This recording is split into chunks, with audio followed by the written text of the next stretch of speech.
Hello दोस्तों, स्वागत है आपका मेरे channel learn Hindi with Firoz sir में।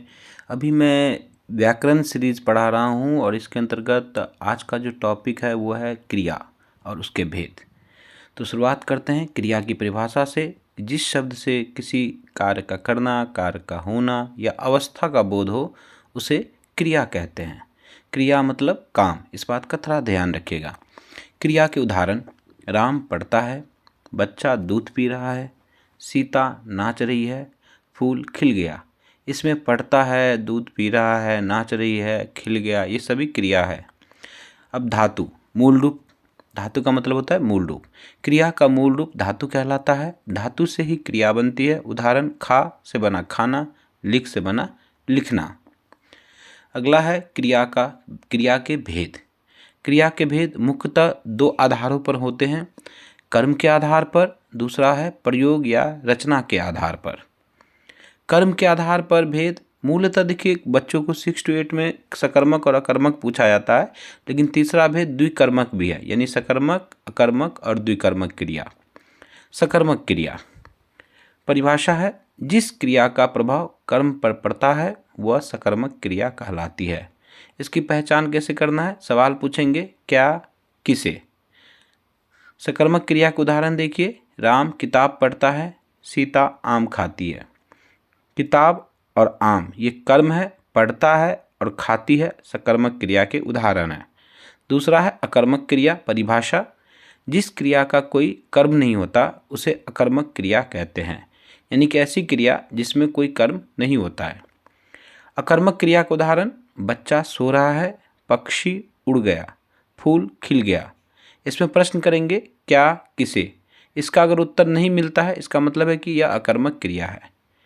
इसके बाद है द्विकर्मक क्रिया। द्विकर्मक क्रिया की परिभाषा है: जिस क्रिया का प्रभाव दो कर्मों पर पड़े वह द्विकर्मक क्रिया कहलाती है। इसमें ध्यान रखना है कि दो कर्म होते हैं। द्विकर्मक क्रिया के उदाहरण है: शिक्षक ने छात्र को किताब दी। अब इसमें देखिए कर्म दो है, किताब और छात्र। इसके बाद है प्रयोग या रचना के आधार पर भेद। इसके अंतर्गत है रूढ़ साधारण क्रिया, यौगिक क्रिया, संयुक्त क्रिया, प्रेरणार्थक क्रिया और अंतिम है नाम धातु क्रिया। इसके बाद है रूढ़ क्रिया की परिभाषा देख लेते हैं कि जो क्रिया सीधे धातु से बनी हो। उदाहरण: खाना, लिखना, पढ़ना, सोना। आपको याद होना चाहिए, जैसे ना हम क्रिया ना लगाते हैं क्रिया बनाने के लिए। यौगिक क्रिया परिभाषा: जब दो धातुएं मिलकर क्रिया बनाती है। उदाहरण: उठ बैठना, चल फिरना, खा लेना। इसमें दो दो क्रिया है, क्लियर है। इसके बाद है संयुक्त क्रिया। इसकी परिभाषा है: जब मुख्य क्रिया सहायक क्रिया मिलकर एक कार्य बताए। उदाहरण: पढ़ लिया, जा चुका, रो पड़ा। अगला है प्रेरणार्थक क्रिया। इसकी परिभाषा है: जब कर्ता स्वयं काम ना करके किसी और से काम करवाए। उदाहरण: माँ ने बच्चे को दूध पिलाया, शिक्षक ने कविता लिखवाई। इसके बाद है नाम धातु क्रिया परिभाषा: जो क्रिया संज्ञा या विशेषण से बनी हो। उदाहरण: चिकनाना, शर्माना। इसके बाद है संक्षेप पुनरावृत्ति हम कर लेते हैं कि क्रिया कार्य या अवस्था होता है। सकर्मक में क्या हो रहा था? कर्म होता है। अकर्मक में कर्म नहीं होता है। द्विकर्मक में दो कर्म होते हैं और प्रेरणार्थक क्रिया में कर्ता खुद काम ना करके दूसरे से काम करवाता है। प्रैक्टिस क्वेश्चन कुछ कर लेते हैं। निम्नलिखित में से क्रिया कौन सी है?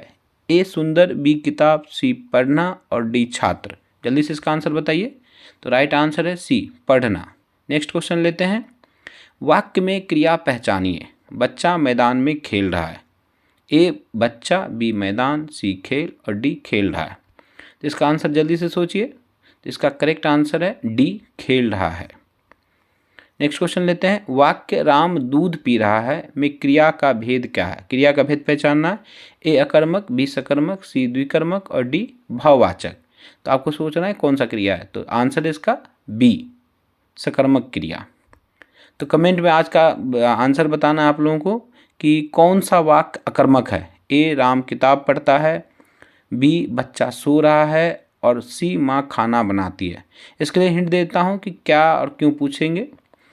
तो बच्चों, आज की क्लास अगर आपको अच्छी लगी हो तो लाइक करें, शेयर करें और अपने दोस्तों के साथ भी शेयर करें। काफ़ी मेहनत से मैं वीडियो बना रहा हूँ तो ज़रूर शेयर करें। धन्यवाद।